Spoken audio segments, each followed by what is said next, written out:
Aujourd'hui, je voulais vous reparler des blessures de l'enfance, mais à l'âge adulte.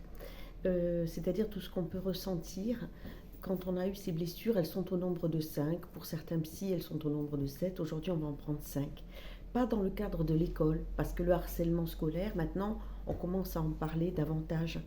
Il y a aussi les enfants qui sont traumatisés dans des familles où il y a du viol, où il y a de l'inceste, où les enfants sont battus, sont sous-alimentés, enfin voilà, ou abandonnés réellement.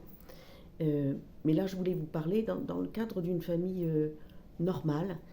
Eh bien, il faut savoir qu'il y a des blessures pour un enfant qui sont énormes et qui vont rester ancré, et même si on en guérit parce qu'on a travaillé dessus, il n'y a qu'à cette condition-là que ça marche, et bien malgré tout, elle reste enfouie quelque part et elle demande qu'à ressortir.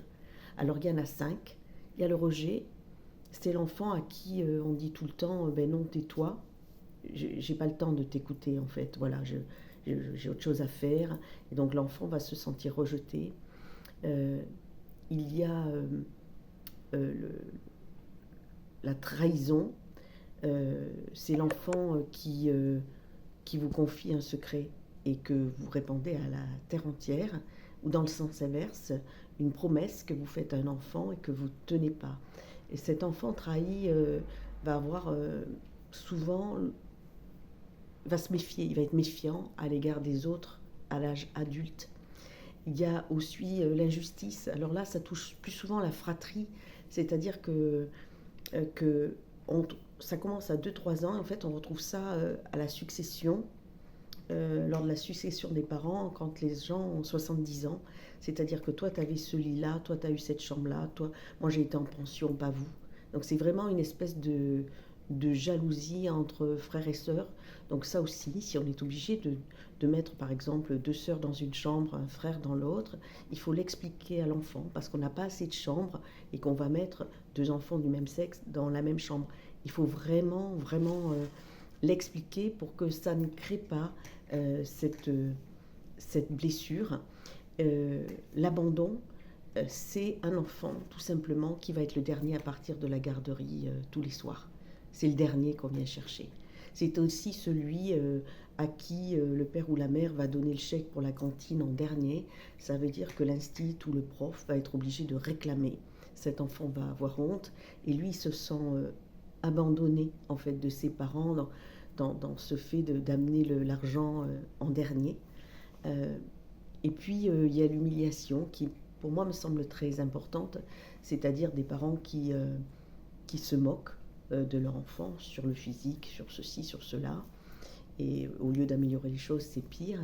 Euh, Moi, j'ai été élevée par un père qui, pour me rendre plus forte, m'a élevée dans l'humiliation. Il m'a fallu très longtemps pour comprendre que c'était ça, c'est-à-dire un exemple concret, c'est-à-dire demander à cet enfant d'aller vous chercher, par exemple, un outil dans un endroit précis où vous savez qu'il n'y est pas. Ça veut dire que l'enfant va revenir sans. Et là, c'est lui dire de tout, c'est presque euh, c'est lui faire du mal pour soi-disant le rendre plus fort. Mais l'enfant, en fait, lui, il va avoir de plus en plus peur, il va être de plus en plus inquiet qu'on lui demande quelque chose, et il est de plus en plus stressé avec la panique de montrer son carnet de notes, etc. Un tas de choses comme ça qui font que ça crée une espèce d'appréhension. Et finalement, à l'âge adulte, même si on a travaillé dessus, même si on en a pris conscience, pour peu que vous ayez un peu d'abandon, un peu d'humiliation, un peu du rejet, en fait, vous sentez très vite, ça ressort très vite à une occasion comme ça, d'un coup, plaf, ça revient. En fait, vous n'êtes pas digne d'être aimé, vous n'êtes pas aimable, entre guillemets, hein, dans le sens littéral du terme, parce que tout ça est rentré dans votre tête, c'est très profond, ça fait mal très profondément. En fait, juste le message du jour, c'est soyez vigilants avec vos enfants à l'école, mais avec vous, parce que ça fait tellement de dégâts par la suite. Je vois plein de gens dans mon cabinet qui sont comme moi, qui ont vraiment subi ces blessures d'enfants qui sont difficilement compréhensibles par ceux qui n'en ont pas vécu.